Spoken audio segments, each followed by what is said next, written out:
I'm Aaron Baker from PhoneDog.com, refereeing the hardest battle in my telecommunications career. This is the Samsung Galaxy S4. This is the HTC One. Let's put them together and see which one comes out on top.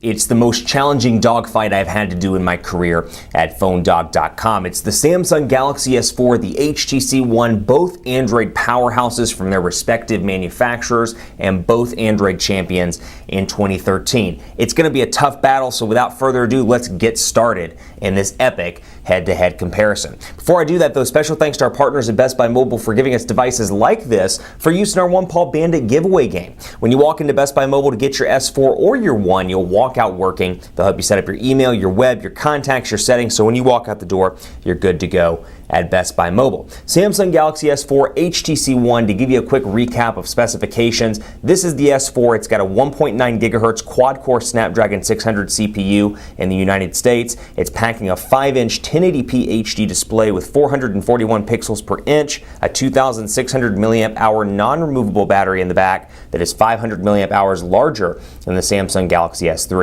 13 megapixel camera with 1080p HD recording, Android 4.2.2 Jelly Bean with TouchWiz, and a host of new software features that are absolutely incredible. So design-wise, kind of evolutionary in look and feel from the Galaxy S3. Software-wise, a huge change all around. And despite the fact that it is a bigger display, it's actually thinner, 7.9 millimeters, and lighter, 4.59 ounces versus the Galaxy S3. Here's the HTC One, a complete change for HTC with a gorgeous metal build quality and glass on the back. And specs-wise, it's packing a 1.7 gigahertz quad-core Snapdragon 600 CPU, a 4.7-inch 1080p HD display with 469 pixels per inch. Bigger display, more PPI over here.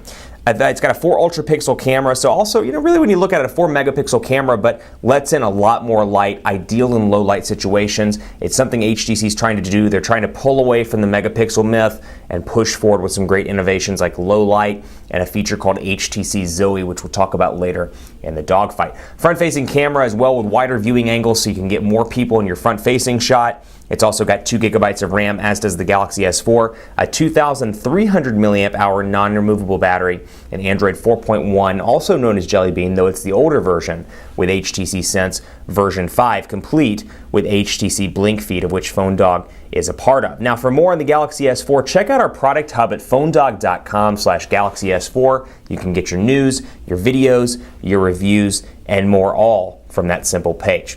Galaxy S4 is going to be available on Verizon, AT&T, Sprint, T-Mobile, C Spire, US Cellular, and Cricket very soon in white and black, 16, 32, and 64 gigabyte configurations, depending on which one your carrier, 2 or 3, your carrier decides to stock. Over here, HTC One available in silver now, black very soon, 32 and 64 gigabyte variants, depending also on which one your carrier decides to stock. So keep in mind here, even though these are both running Android, take a look at how different these look. Android 4.2 over here, 4.1 over here, and this one is a dramatic overhaul from what you remember from HTC in the past. Even recent devices like the HTC Droid DNA or the One X Plus, huge difference in HTC Sense 5. You're going to notice stuff out of the gate immediately. The clock, for example, sits at the top of the apps and can't be removed. When you're over at Blink Feed, you've got a clock over here as well. Blink Feed is fantastic. We'll talk more about that in just a second. Over here, if you've worked with the Galaxy S3 before, you're probably going to be familiar with the overall look and feel of the Galaxy S4. These are both Sprint devices, I should point out, and on the right side of the S4, you've got a volume rocker, micro USB charging port at the bottom, power button over on the right side, 3.5 millimeter headphone jack up top, and then over here, micro SIM card slot. You have to have a tool to remove. Off-center micro USB charging port. Then you've got a volume rocker over here. You get your power button up top, 3.5 millimeter headphone jack up top, and then you've got back and home, of which doubles up for a couple different things. You press and hold to activate Google Now, and then double tap to activate recent applications. Down here you got a physical button, much like the Galaxy S3 and the Note 2, and 2 capacitive buttons, menu and back down at the bottom. So let's take a look at the applications that come out of the gate here. These are both Sprint devices, I should add, and you're going to get Sprint applications for the most part out of the box. Typical Google integration, some Samsung and HTC stuff on both of these devices, but you're going to see the typical Sprint stuff here. Sprint Music Plus, Sprint TV and Movies, Sprint Worldwide on both of these, Sprint Zone, and then of course Sprint ID running underneath both of these devices. So let's start by taking a look at the display of these devices. 5-inch 1080p HD display over here with 441 pixels per inch. And like I said in the beginning, despite the fact that you'd think it'd be larger, it is a larger display. It's exactly the same size and actually thinner and lighter than the Samsung Galaxy S3. So bringing the S3 over for comparison's sake, you can see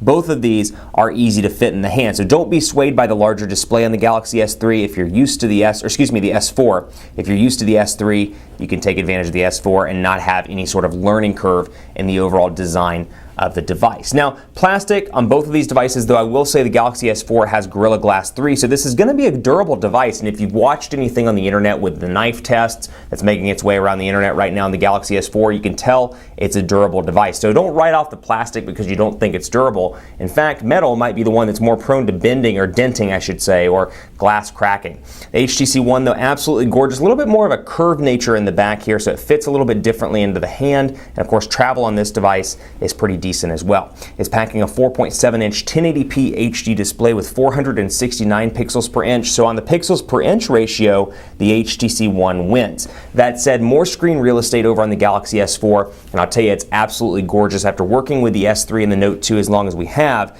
it is a night and day difference on the display front. And it's kind of hard to see here in camera, but I'll go ahead and try and show you using, for example, the Play Store icons. We'll put these together and see if we can bring them up so you can at least take a look at what these look like side by side. We'll bring Play Store up here, and we'll bring Play Store up here, and you can really just tell the difference. And the camera may not do it justice, as I often say, but it's an absolutely gorgeous display and huge differences from the S3 and the Note 2. After working with this device for almost a week, it's hard to go back to using the Note 2 or working with the Galaxy S3 just because of the display.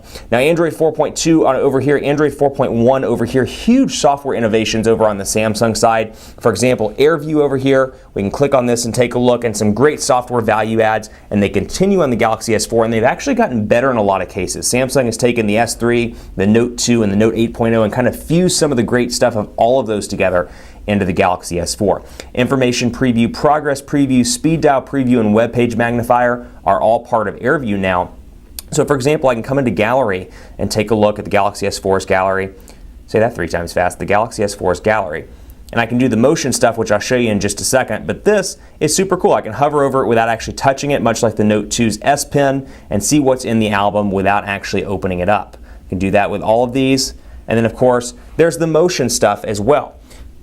I can swipe back and forth between pictures without actually touching the display. It's a fantastic feature as well. Now, the HTC device doesn't have these features. What it does have is Blink Feed and HTC Zoe, and we'll talk about those in just a second. So we'll go in here to Settings, and we'll go back and take a look at Smart Screen, and you can see Smart Scroll, which is another favorite on the Galaxy S4, where when your eyes have been detected, the screen will scroll according to whatever angle you want it to go. So up or down, we can use a web page, for example, and we'll actually load up the web browsing on both of these so we can take a comparison here. And I should point out, Samsung and the HTC both have LTE capabilities. HTC One, Samsung Galaxy S4 on Sprint, and Sprint does have 4G LTE in the Dallas Metroplex, so you are getting 4G LTE speeds, although I will say I've had some issues in my office with both of these devices. HTC also has boom sound speakers on the front, which I think is a fantastic idea because you can listen to your music and the speakers aren't on the back, so it's actually projecting out towards you, which is a great benefit. But what I was going to say with this, you can see when it detects my eyes, this will light up green,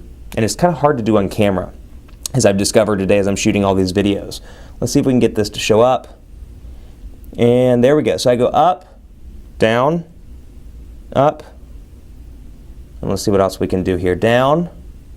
And you get the idea with that. And then of course I can use my gestures, my air gestures, to move back and forth between active windows. And of course I can use my fingers to scroll up and down. So they've taken those software value adds to a whole new level with the Samsung Galaxy S4. Otherwise, pinch and zoom, very responsive over on both the HTC One and on the Galaxy S4. These are both running Snapdragon 600 CPUs. For more on these devices, individual performance, look and feel, be sure to check out the reviews of both of these. The Dogfight is more about head-to-head comparison between features on the two devices. And I just moved that back. Let's go ahead and go back to Phone Dog. There we go.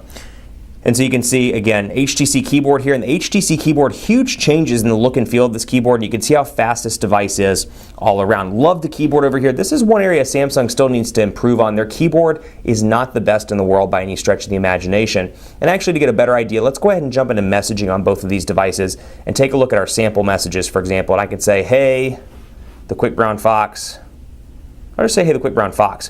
One thing that really annoys me about Samsung's keyboard, I should say, is it's incredibly hard. It doesn't actually autocorrect stuff. So let's say I'd say jumps and I do a D. It realizes that it's jumps that I'm trying to say, but when I hit space, it doesn't give me the option to autocorrect. And there is no setting that I can find to actually enable autocorrection. And it's so frustrating on this keyboard. That said, love the 5-inch display. I think for a lot of people it's going to be an incredible sweet spot. People that find the Note 2 to be too big, but maybe find the Galaxy S3 or even the HTC One display to be just a little bit too small. You'll be pretty happy with the 5-inch display over here. So the quick brown fox is happy that it is Tuesday. And very, very nice to use. The autocorrect is fantastic on this. This is the best HTC keyboard and actually one of my new favorite Android keyboards. Didn't care for Sense 4's keyboard. Sense 4 Plus got progressively better. This is absolutely fantastic. One of my favorite features about this device, believe it or not, is the keyboard. Really impressed all around with the look and feel of that. But also, go ahead and continue to jump back here. We'll talk about some of the value adds you get over on HTC as well. This is called HTC Blink Feed, and basically where HTC is trying to angle this, they're saying, you know what, you're at the bus stop, you're getting into a cab, you pull out your phone, you got about 20 seconds. It's hard to log into Facebook and Twitter and really see anything in 20 seconds. What Blink Feed's intended to do is aggregate your news, your Facebook, your Twitter, and bring it all together into this really clean, beautiful looking feed. I should actually add, PhoneDog is part of this feed as well. So if you have an HTC One, be sure to go find us in HTC Blink Feed. But really impressed with the look and feel of this. It's fluid. It's very much like a flipboard alternative for HTC, but it comes out of the box. So when you turn this phone on for the first time, this is what you're going to see, and then you're going to see one Android home screen. You can have up to 5 Android home screens, including Blink Feed, so 4 blanks home screens, whereas over here, you can have the usual 7 home screens on the Samsung Galaxy S4. And of course, you got your widgets that you would expect on both, and you see some minor changes on both units. For example, you'll notice the clock widget has been enhanced on the Galaxy S4, as has it on the HTC One as well. Both are different from their predecessors. Nice, new, clean look and feel. But Blink Feed's really nice. You can scroll back and forth through these news articles, I should say, and take advantage, not the nude articles, the news articles, and scroll back and forth and see,